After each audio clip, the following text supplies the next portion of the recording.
Okay, a question that I get from a ton of you is, where do I start if I want to start a podcast? And I love when answers are simpler than we expect them to be. So I want to tell you about a resource that's changed the game for us with our podcast, and that is Spotify for podcasters. If you want to start your own podcast, Spotify has a platform that makes it so easy. You upload your episodes and then Spotify actually distributes it everywhere onto all platforms and even helps you earn money so that it can be profitable for you and a blessing for you, your family, your people. Spotify for Podcasters lets you record and edit your podcast literally from your phone or your computer. So if you don't have a fancy setup, it's okay. You can immediately get started today. Then again, you distribute it to Spotify and everywhere else that podcasts are available. You can also do video podcasts, which sounds like a dream to me.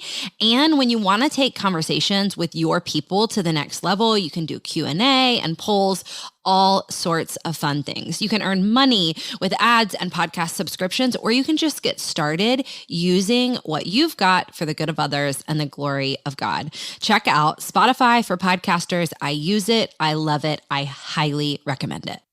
Download the Spotify for Podcasters app. I have it on my phone, highly suggest, or go to spotify.com/podcasters to get started today.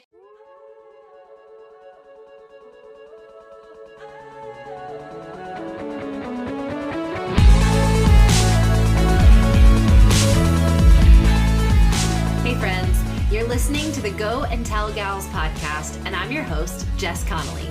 On each episode, I'll have a guest who will give us a peek into what it looks like for her to run on mission in her everyday life. Our prayer is that it leaves you encouraged and spurred on to go and tell the good news right where you're at. I love artists.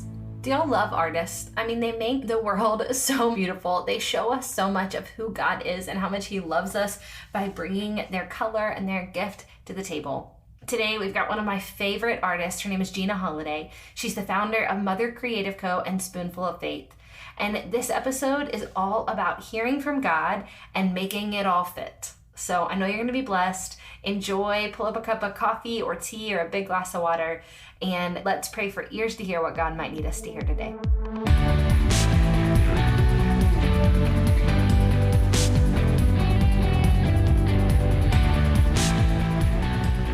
Hey gals, we are here today with one of, I think, the greatest artists of our generation, and also a woman on mission. Jena Holliday, thank you so much for being here with us today. Thank you. I'm so excited to be here. I've been waiting to chat with you. So hello, everyone. Well, I genuinely have followed you for years. I love your work. I love what you do. But I also just love getting a sense of your home, your family, what God's doing in your heart and in your life. So will you just tell us a little bit, what does life look like? What has He called you to? What do you do? What does it look like? Yeah, so it's a little bit of a few different things I want to say, I guess. So I run a blog and a freelance illustration and design company called Spoonful of Faith. And it kind of started off as a lifestyle blog. And I have always been creative since I was young and just love to use my hands and DIY and make things. And when I gave my life to Christ, He started to kind of push me towards sharing my work and sharing His words through using artwork. And so I started doing that, ended up turning it into a business. Yeah. And so it's now what I do is I help people with logo design, things in their small business that have to do with the illustration side of things. I've also illustrated a few children's books, and it's kind of cool to see those gifts play out in the work that I do. But more than any of that, what I love to do and where my heart is just in encouraging women and specifically mothers to keep running in whatever God has called them to do, despite whatever season they are walking in. So that's the biggest call or mission of it all. Yeah. And that's my heart behind what I do. I love it.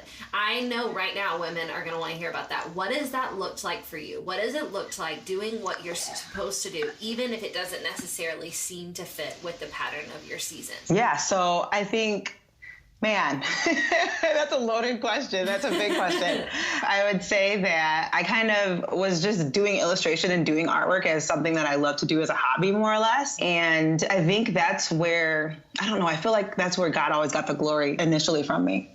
When it was just something that I did to like show forth the gift that he put inside of me. And it was less about sharing it with other people. And I think that's the sweet spot that I like to tell moms specifically, to like, there's this thing, this passion, this thing inside of you that you know you must get out. Yeah. And oftentimes it's really good for it to just be worship. Yeah. Like worship to God in the thing that he's given you and called you in, whatever it looks like right now. And that means, right, like in some seasons, there's a lot of work. There's a lot of opportunities to worship God using your gifts, and whatever those gifts are. It could be writing. It could just be helping. It could be taking care of kids. It could be so many different things. Yeah. And just making space to use those gifts, or like just to be used, to see opportunities come up, certain things happen with other people that are in your life or in your church or what have you, and just offering yourself as kind of like a vessel for it. And I think it doesn't have to look like this huge business. Yeah. And I think that's where moms have to be encouraged. Because I think we live in a society right now where if you don't have this following or like this business, or you're like not hustling towards something, you might feel like you're not doing something. But and I'm sure you have known many people that what social media numbers don't like stand up to like the impact that they've made on other people's lives and in the life that they live. So I guess my long answer to saying, what does it look like in any season? It's really listening to the voice of the Lord and whatever he's showing you that your hand should be doing in that season. And I think it's taking the pressure off of everything always having to be this big thing or these expectations. I think we put a lot of expectations on our ideas and our gifts and our dreams and all of these things. And if they don't play out exactly how we thought they would, right away when we start, which they never do. Yeah. We get all upset and we just think it's not for me then. It's not for me. And that's such a lie. Oh, that's so good. And so, yeah. Yeah, I tell people all the time, and I often say it like from stage, but I'm like, if the best thing I do in my life is on a stage or on social media or even like successful to the world's measures, I will be very surprised. I think that, some of the most impactful things I've done have been very private and no one's seen them. But that's not to say that should stop us from also, stepping in what he's called us to. So exactly. Yeah. Okay. Talk to me about the art piece, like coming into being an artist. I want to hear, like, what was their training? What did that look like? Oh, man. Well, I did not. No, I didn't. I actually went to school for marketing. It's funny because I went to school. I loved art and I really wanted to do it. But when I was in middle school, one of my teachers told me that you're not going to make money being an artist. And I'm a middle child of 7 kids.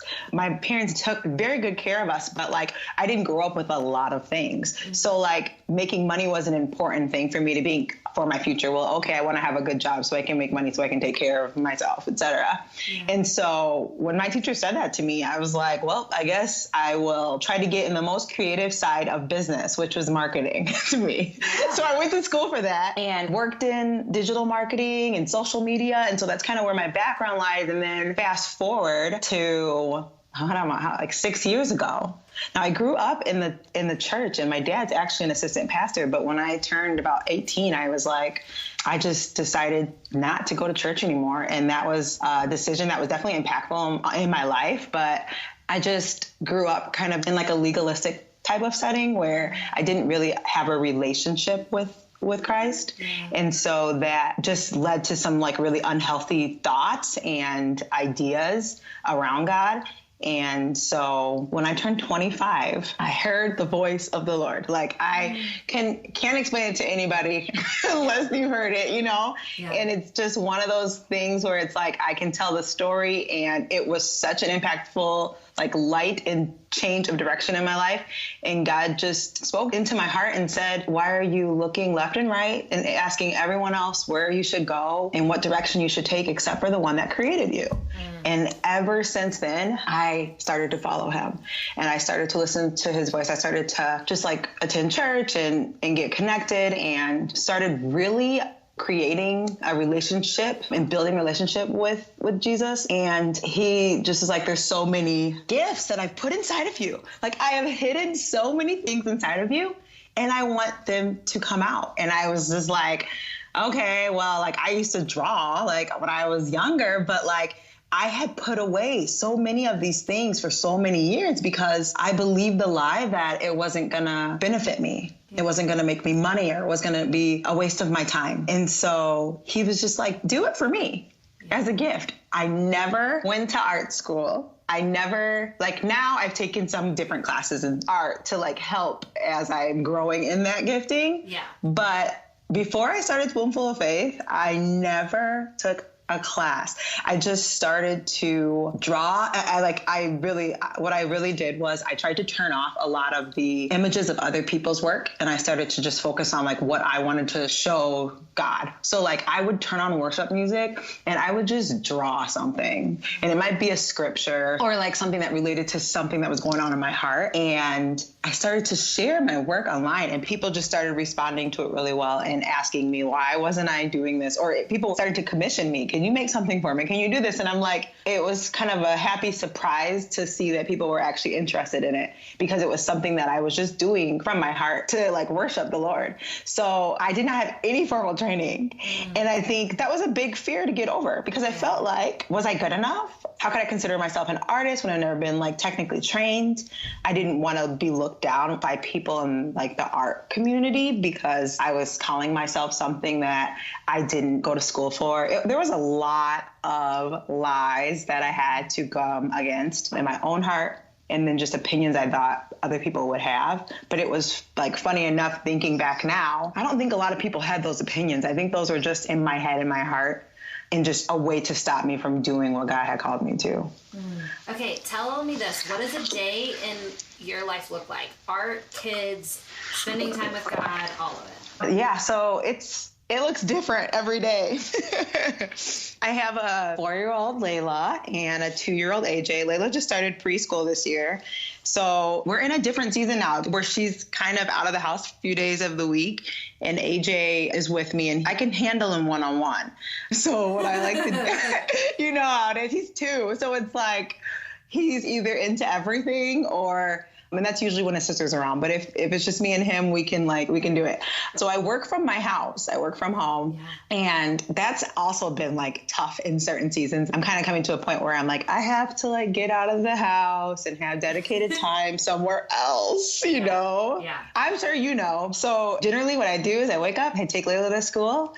I come back, I'll have AJ for a few hours without Layla. And I try to like get as much email type of like admin type stuff done while I have him. And then I have a really good support system. Like I said, I'm out of 7 kids and I have 4 sisters. There's 5 girls. So I just added a sister onto my family. I have 4 sisters and 2 brothers.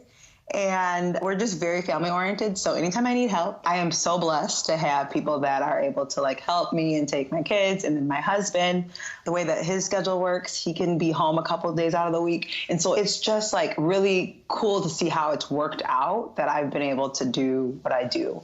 And so there was a season where I was working like late midnight hours. Like when the kids go to sleep, I'm working. And right now I'm not in that season anymore. I can work during the day. Yay. Yes. but you know, sometimes that happens. And I think that's like where the heart of like what I do to help other moms understand is that like, it's a season. Like some seasons might be something that you're going to have to run through and they might not look the best as the way that you want them to look. Yeah. But man, the Lord will grow you in that season and you can look forward to a different season ahead, like whatever that it might change, you know, in some way. Yeah. And so that's kind of like where we're at right now. And I know that it'll change, but I remember like my daughter being 2 and my son just being born and it being like, I didn't know when I would be able to work because it was just so hard with them. And I had to like set up boundaries of like babysitters and different things so that I can make sure I could get things done. And then I also had to like have a lot of grace with myself and be like, you cannot be putting all this pressure on you, girl. Yeah. And so that's, you know, the day to day now, and it's changed so many times, but yeah. I always say that my favorite thing about seasons is that they start and that they end. Yes. You know, I mean, it's great when a season starts and you want it here. And sometimes the best thing a season can do is just go ahead and finish on up. I know. You know? I know. But that's why they're called seasons, because they start and they end and they come and they go.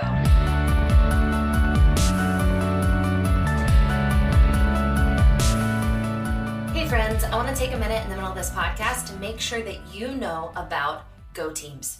Go Teams are just one arm of what we do here at Go and Tell Gals, but it is our intentional coaching groups where we encourage women in their individual callings. If you don't know what we're talking about, here's the quick story. Go Teams are groups of 15 women who receive online coaching in their calling while entering into intentional community to spur one another on. You might not know this, but I've been coaching women for years and years in small business and in ministry and also in all things publishing. And genuinely, my heart is to see as many women as possible step into the gifts God has given them to use what they've got for His glory and the good of others. But we realized a few months ago that there was a flaw in my coaching and that women needed other women to spur them on and keep them excited about what God had asked them to do. They needed other women to walk with after the coaching was over. So we restructured everything and introduced Go Teams. And now 3 times a year, we take 90 women through this online coaching process in their individual callings. And then we also resource them with one another with groups that they can keep going as long as they like. If you want to hear more about Go Teams, we are launching our next set of teams in January 2019 and spots open this week. Make sure you're following the Go and Tell Gals Instagram or that you've subscribed to our newsletter so you can get more information. We would love to see the seeds that God has planted in you come to the surface. We would love to encourage you in the gifts He's given you, and we would love to give you everything we've got to spur you on and keep you encouraged.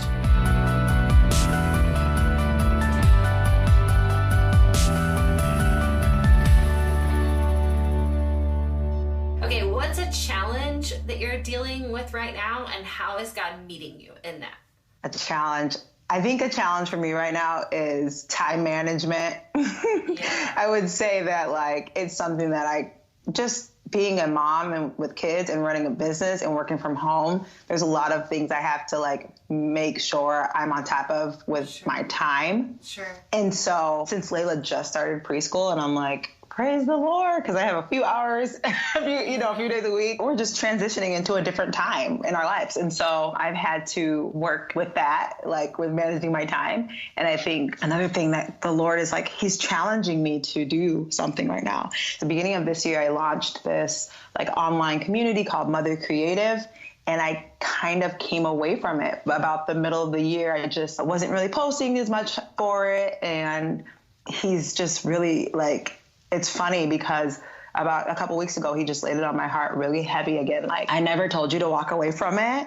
And I need you to go back and I need you to do this work. And so with like dealing with trying to manage my time with what I already have and then knowing that the Lord is like putting something else back onto my plate, I am challenged in that. But what's really cool about all of that is that the experience of life and like living and going through seasons with the Lord, I know that He's going to give me the capacity to do it. Mm-hmm. So like, I know that when He has called us to something, like, you can look at someone's life and be like, oh my gosh, they have 5 kids and a business and they do this and they work at the church and they have, like you can look at them and be like, how do they do it? But I have started to learn to look at people in the way that like the Lord has anointed them to do it. Like you could look back at your own life and say, I don't know how I made it through without Jesus. Right. He is straight up like anointed me to get through that time. And so that is what I'm like, that's really what I'm pressing into. I'm like, hey, you're calling me to it. Yeah. And so that means you're going to give me the capacity to do it. That's right. And you're going to anoint me to do it. Like you've given it to me. You've already equipped me for it. And so that's the challenge right now. And that is definitely how I know He's meeting me in it. I love that. I love that. We have a saying around here. We often say, his capacity plus our obedience equals abundance. Yes. Oh, I love that. I really love that. Because it really is his capacity. Yeah. Yeah. And it's our willingness to just say, like, I'm in. Yeah. You know, put me in, coach.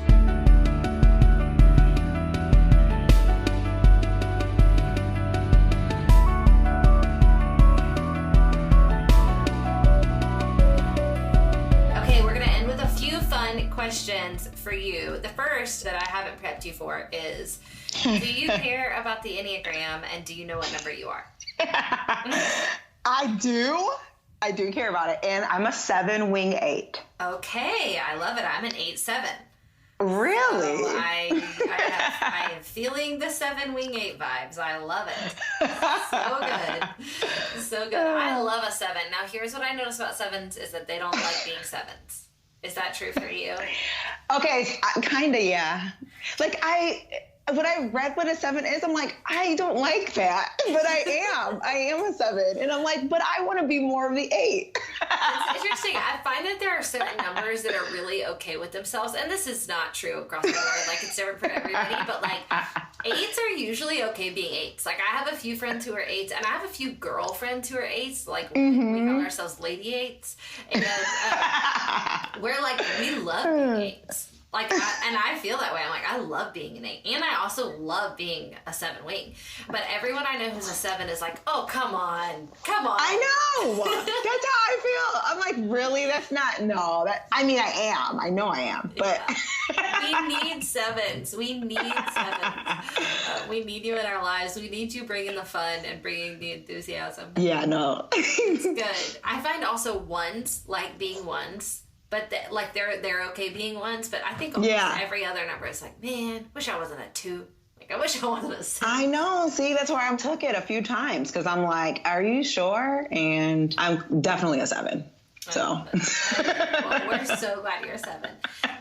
Thanks. Are there any books that you're currently reading that are just lighting you up or encouraging you or spurring you on? There's a couple. So I use the First 5 app, which is through Proverbs 31. And they're doing the Psalm study. And so I'm in that one, and it's good. I mean, you're reading the Word of God, like, like it's going to be good. There's another book that I just got. So I can't even say like it's so amazing or anything, but I'm hearing that it's amazing. And it's like an artist book. It's called Show Your Work. It's by Austin Kleon. Yes. Have you read it? Yes. Oh my gosh. So good. Okay. So I'm like, I just got this from Amazon a couple days ago. So I'm like, I am all up in it. But that is one that I've just been hearing everyone saying, you have to read this, you have to read this. And I think the heart behind it is just like sharing the process of what you're going through. I think that's what people relate to, is the process. I think people like to see you start something and finish something, and get the process in between it. And so I'm like really excited to dive into that one. I love that. Okay. What's your coffee order? Oh, a medium vanilla white mocha. I love and that's it. Like, I know, it's like super sweet. Either that or my sister-in-law, when we're like, oh, we shouldn't be drinking coffee, we're like, we have to get a light roast with heavy cream. That's what we do. I like it. So good. And secret talent. Do you have a secret talent? Oh my gosh. I don't know if it's secret, but I used to sing. It's really funny because I say I used to because I don't really anymore, but everyone's like, so you can't sing anymore? And I'm like, no, I can. I just don't. Oh. It's really interesting because growing up, I used to sing in talent shows and like at school and plays and all types of things. And then I just kind of stopped. And so I would say that anybody that follows me or knows me as an adult and didn't know me growing up would never know that. So I technically is a secret. But yeah. I love that. So good. Okay, and our most important and most frivolous question all at once is, what's your favorite lipstick? Do you have a favorite lipstick? Oh my gosh. It's sad. I don't really wear lipstick. However, if I do wear lipstick, it's either like a berry color or like a bright red, like ruby, like what is it? Ruby Woo, Yes. MAC. Yeah, everybody, like that's, so it's either like something like that, or I love like a berry. I'm like trying to think of like some colors that I have, but I like wear lip gloss. I'm a lip gloss girl. or I have like the Vaseline. Like I am so like basic when it comes to like makeup. That's hilarious. Listen, your face and your skin are so beautiful. You can run with it. Oh, well, thank you. Hey, thank you so much for sharing your heart and sharing just a snippet of your life today with us. And I feel like so many women are going to be so encouraged to do what God's asked them to do and to step into the gifts he's given them. And we're just so thankful to have you in this same season of the kingdom that we're in. Yay. No, I'm excited to be here, and I hope that encourages anybody. I don't care who, how many, just at least one person is touched by it and it's done its work, you know. They will be. Thank you so much. All right. Thanks, Jess.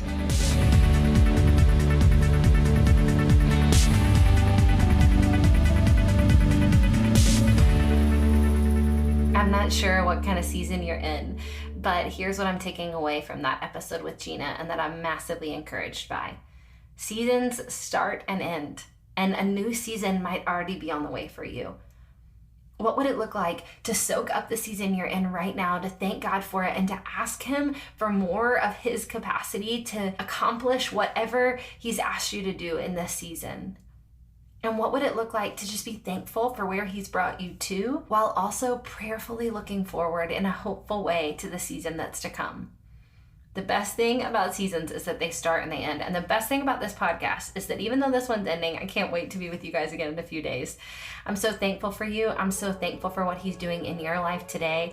And I pray that you are able to see that it's abundant and beautiful. In Jesus' name.